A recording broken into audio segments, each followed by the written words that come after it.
नमस्कार दोस्तों, नमः शिवाय। जीवन ज्योति चैनल में आप सभी का हार्दिक स्वागत करती हूं। दोस्तों, आज बात करूंगी आश्विन मास शरद पूर्णिमा व्रत के विषय में। और स्नान दान की पूर्णिमा कब है यह भी आप सभी लोग जानेंगे। इस बार शरद पूर्णिमा को लेकर बहुत ही ज़्यादा दुविधा की स्थिति है, जैसा कि पिछले कई व्रतों में होता आ रहा है, क्योंकि तिथि ऐसी पड़ रही है। इसमें यह नहीं समझ में आ रहा है कि हमें व्रत किस दिन रखना है, स्नान दान किस दिन करना है और खीर हमें किस दिन बनानी है। मतलब भगवान चंद्रदेव जी के समक्ष खीर हमें किस दिन रखना है, सत्यनारायण जी की कथा का श्रवण कब करेंगे हम, दहलीज पूजन हमें किस दिन करना है और माता लक्ष्मी जी की जो विशेष पूजा की जाती है शरद पूर्णिमा पर, वो हमें किस दिन करना है। साथ में सबसे महत्वपूर्ण बात की, जो भी भाई बहन पूर्णिमा का व्रत प्रारंभ करना चाहते हैं, पहली बार उठाना चाहते हैं, वो इस बार उठा सकते हैं या नहीं। साथ में आप लोग धन प्राप्ति के कुछ अचूक उपाय भी जानेंगे, जो कि शरद पूर्णिमा पर अत्यंत ही प्रभावशाली होते हैं।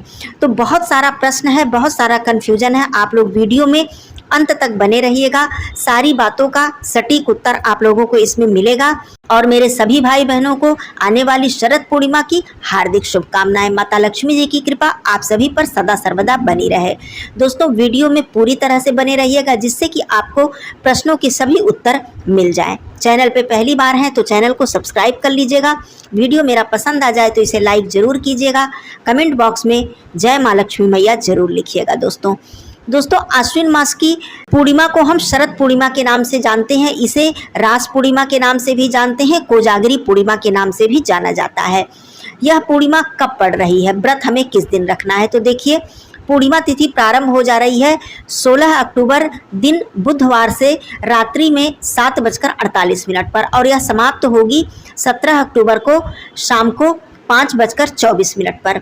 अब यहाँ पर बात आती है, 16 अक्टूबर को चंद्रोदय का समय है 5:13 और 17 अक्टूबर को चंद्रोदय का समय है 5:52। यहाँ पर थोड़ा सा आप लोग समझिएगा बात को। जहाँ पर 16 अक्टूबर की यदि मैं बात करूँ तो चंद्रोदय पूर्णिमा से पहले ही हो जा रहा है, और 17 अक्टूबर की मैं बात करूँ तो पूर्णिमा समाप्त होने के बाद चंद्रोदय हो रहा है। ऐसे में हम क्या करें? ऐसे में व्रत हमें 16 अक्टूबर को ही रखना है, क्योंकि हमें रात्रि में जो पूर्णिमा तिथि प्राप्त हो रही है वो 16 अक्टूबर को ही प्राप्त हो रही है। भले ही चंद्रदेव का उदय पहले हो जा रहा है, लेकिन पूर्णिमा जब आ रही है तो उस समय जो चंद्रदेव जी का दर्शन हमें करना है, अर्घ्य देना है, खीर रखना है, वो सब हमें 16 अक्टूबर को ही करना है। अब 17 अक्टूबर को क्या करना है वो भी जान लेते हैं। तो 17 अक्टूबर को हमें सबसे पहले तो दहलीज पूजन करना है ब्रह्म मुहूर्त में, क्योंकि उदया तिथि की पूर्णिमा पर ही हम दहलीज पूजन करते हैं। दूसरी बात, 17 अक्टूबर को हमें भगवान सत्यनारायण जी की कथा का आयोजन करना है, और सत्यनारायण व्रत जो लोग रखेंगे वो 17 अक्टूबर को रखेंगे। यहाँ पर समझने वाली बात यही हो जाती है कि आप लोग इसी बात में कंफ्यूज हो जाते हैं कि पूर्णिमा व्रत और सत्यनारायण व्रत दोनों अलग अलग व्रत हैं। पूर्णिमा व्रत रात्रि व्यापनी पूर्णिमा में रखी जाती है, और सत्यनारायण भगवान जी का व्रत और कथा हमें उदया तिथि की पूर्णिमा में करना चाहिए। तो ये बात बिल्कुल स्पष्ट रूप से आप समझिए कि जो भी मेरे भाई बहन उदया तिथि की पूर्णिमा का व्रत अर्थात भगवान सत्यनारायण जी का व्रत रखते हैं वो 17 को रखेंगे, और जो लोग पूर्णिमा का व्रत रखते हैं वो लोग 16 को रखेंगे। मेरे ख्याल से बिल्कुल आप लोग इस बात को क्लियर समझ गए होंगे। अब आइए मैं बात करती हूँ कि पहली बार उठाने की बात।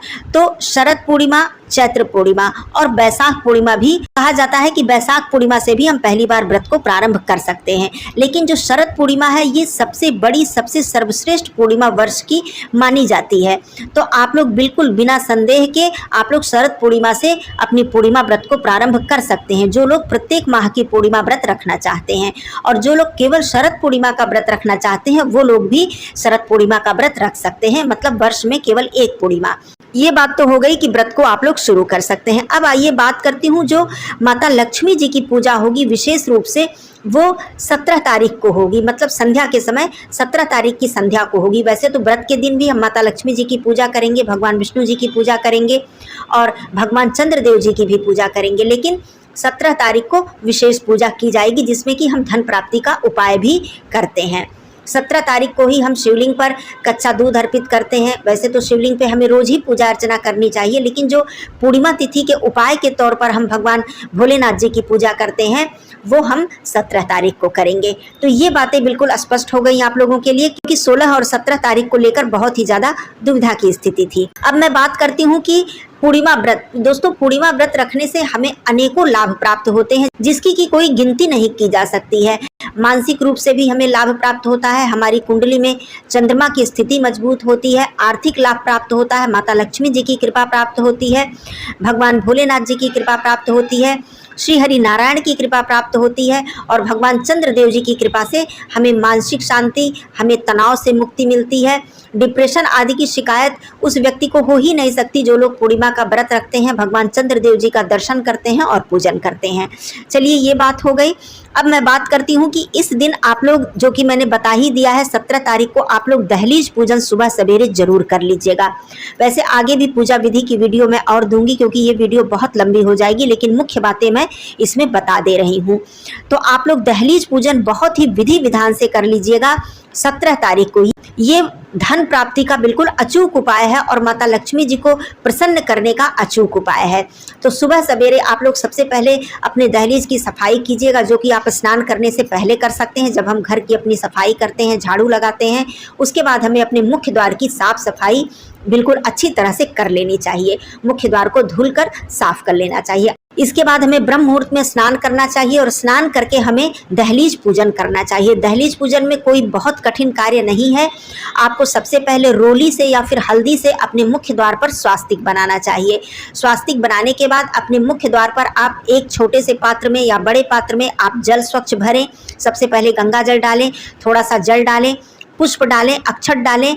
उसके बाद उस जल को आप चावल की ढेरी पर या फिर अष्टदल कमल बनाकर अपने मुख्य द्वार पर रखें। वहाँ पर धूप प्रज्वलित करें। उस कलश के ऊपर आप एक दीपक जलाकर रखें। वैसे तो चौमुखा दीपक जलाने का विधान है, लेकिन आप चाहें तो एक दीपक मतलब एक मुखा दीपक भी आप लोग जला सकते हैं। लंबी बाती का दिया यदि घी का जलाते हैं तो बहुत अच्छी बात है, नहीं तो तिल के तेल का भी दीपक जला सकते हैं। वहाँ पर ये सब पूजन करने के बाद कलश पर आप मौली बांध दें, थोड़ा सा कलश पे आप चंदन लगा दें या फिर स्वास्तिक बना दें। इस तरह से सब कुछ करने के बाद आप वहाँ बैठकर माता लक्ष्मी जी से प्रार्थना करें कि हे माँ, आपके स्वागत के लिए हमने ये पूजन किया है, हमने मतलब जल रखा है, कलश रखा है, स्वास्तिक बनाया है, और आप मेरे घर में आगमन करें, मेरे घर में प्रवेश करें और हमारे घर में अस्थायी रूप से निवास करें।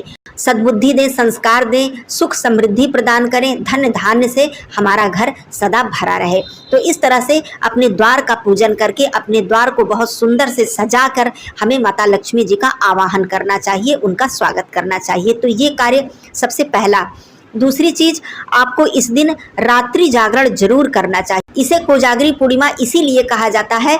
मान्यता है कि इस दिन माता रानी अमृत कलश लेकर, धन कलश लेकर धरती पर विचरण करती हैं और वो देखती हैं कि कौन से भक्तजन हमारी पूजा अर्चना कर रहे हैं और रात्रि में जागरण कर रहे हैं, और कौन से भक्तजन मतलब द्वार पर हमारे स्वागत के लिए उन्होंने द्वार को सजा रखा है। तो ऐसे द्वार पर माता लक्ष्मी जी प्रवेश करती हैं, ऐसे घर में माता लक्ष्मी जी प्रवेश करती हैं। तो ये सारी जो मान्यताएं हैं ये बहुत ही विशेष हैं और बहुत ही प्रभावशाली हैं। तीसरा, आपको उपाय करना चाहिए कि इस दिन रात्रि में अर्थात संध्या के समय हमें कमलगट्टे की माला पर माता लक्ष्मी जी के बीज मंत्रों का जप करना चाहिए। देखिए, उपाय जो भी कोई हो, चाहे धन प्राप्ति का हो, चाहे सफलता प्राप्ति का हो, चाहे कोई भी उपाय हो, मंत्र जप से बढ़कर और कोई दूसरा उपाय नहीं होता है। मंत्र जप जो होता है ये बहुत ही प्रभावशाली होता है। तो जब हम मंत्र के द्वारा किसी भी उपाय को पूर्ण करना चाहते हैं, किसी भी सिद्धि को प्राप्त करना चाहते हैं, तो बड़ी से बड़ी सिद्धि हमें मंत्र जप के द्वारा प्राप्त हो जाती है। तो आप शरद पूर्णिमा पर कमलगट्टे की माला से माता लक्ष्मी जी के बीज मंत्र, जो कि ओम श्रीम ह्रीम श्रीम कमले कमलालय प्रसीद प्रसीद श्रीम ह्रीम श्रीम ओम महालक्ष्मी नमः, या फिर ओम महालक्ष्मी नमः। जो भक्तजन इतना बड़ा मंत्र नहीं बोल पाते हैं, बीज मंत्र पूरा नहीं बोल पा रहे हैं, वो केवल ओम महालक्ष्मी नमः, इस तरह से आप केवल इसी मंत्र का जप यदि करते हैं कमलगट्टे की माला पर, और सामने माता रानी के समक्ष आप घी का अखंड दीपक जलाएं, गुलाब का पुष्प मिले तो आप जरूर इस दिन अर्पित करें माता लक्ष्मी जी को। ये सारा कार्य करके, और खीर का भोग आपको इस दिन भी लगाना चाहिए। खीर तो पहले दिन आपको रखनी है व्रत के पूर्णिमा के दिन, लेकिन इस दिन भी माता रानी को खीर का भोग अवश्य लगाइए, क्योंकि खीर जो है ये माता रानी का प्रिय भोग प्रसाद है, तो आपको जरूर रखना चाहिए खीर का भोग। तो ये सारा कार्य करके आप माता रानी के मंत्रों का जप करें, तो इससे आपको अत्यंत ही लाभ प्राप्त होगा और माता रानी प्रसन्न होंगी।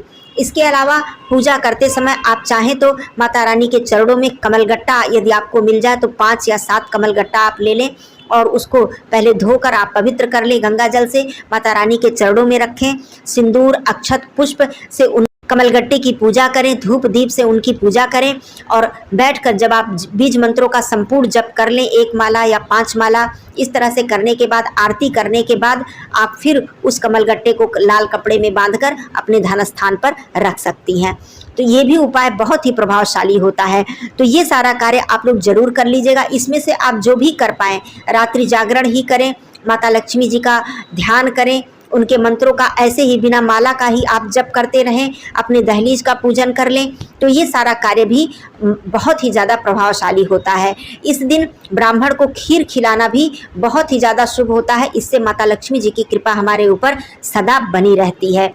तो ये सारा कार्य आप लोग कर लीजिएगा। मेरे ख्याल से ये बात क्लियर हो गई कि 17 तारीख को हमें क्या क्या करना है और 16 तारीख को हमें क्या क्या करना है। और भी मैं पूजा विधि विशेष रूप से बताऊंगी शरद पूर्णिमा के विषय में आगे आने वाली वीडियो में। आप लोग जरूर जुड़े रहिएगा और कोई प्रश्न हो तो जरूर पूछिएगा। फिर मिलती हूँ अगले वीडियो में, तब तक के लिए धन्यवाद। नमः शिवाय, हर हर महादेव।